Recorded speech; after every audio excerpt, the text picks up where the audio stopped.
y'all. Hey, I am so excited to share with you what I've been doing for the past month, January 2021. I have taken on the challenge of reading the Bible in a year in chronological order, and I'm so excited to be able to do this through the Bible recap, not only the book, but also the podcast.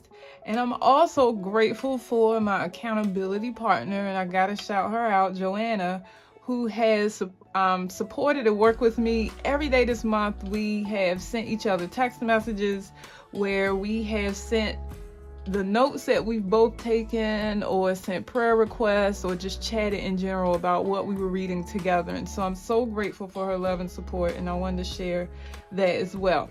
I'm going to show you what I'm actually doing in the Bible recap book, because I recognize that a lot of people are reading this and maybe haven't considered using the actual book as a journaling opportunity. And so when I opened the book, this was an offer from Tara-Leigh Cobble, where she gave us a printable or printout of the names and attributes of God. And so what I did was I printed both pages on one sheet so that it would fit in my Bible or in this book, and then I cut them down and washi taped them to the page so that I could always have that as a reference.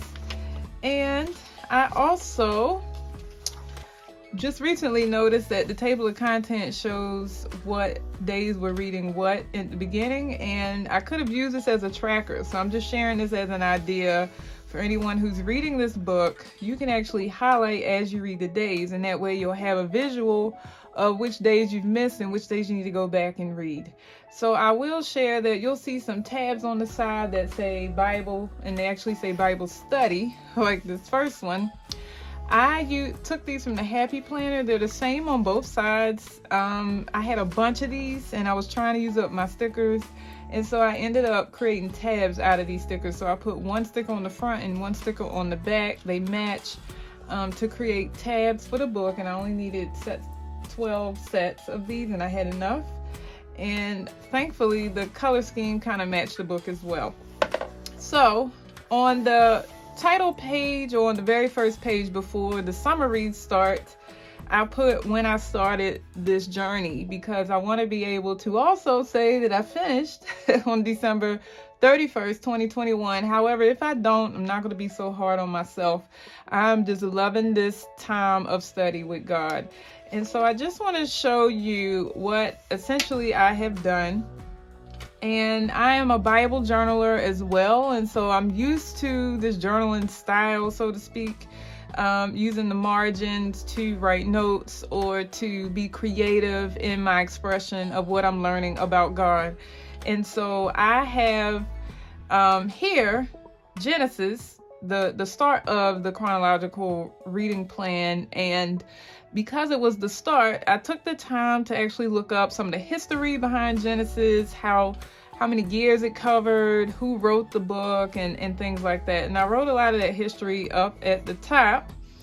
And I also just want to share that my structure and my sequence every day is I read the assigned chapters on the Bible app, the YouVersion Bible app. And then I go and I listen to the podcast, which is usually between 5 and 6 minutes daily.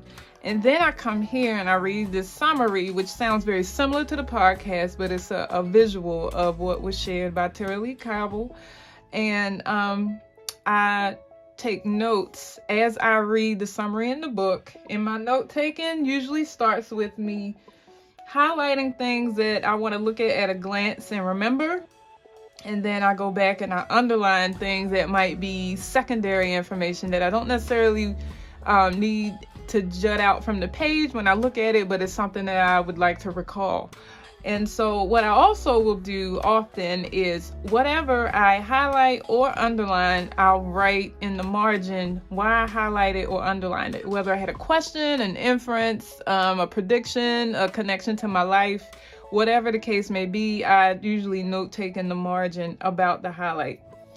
And you'll also see a lot of hand lettering. Sometimes I'll hand letter key or important words from that day's study, and then I used stickers and washi tape to further embellish the page. And that is my sequence every single day. And as of today, January 31st, I have done a full month of these, and I wanted to share them with you. So I'm just going to turn the pages and allow you to look at what I've created each day for the past 31 days.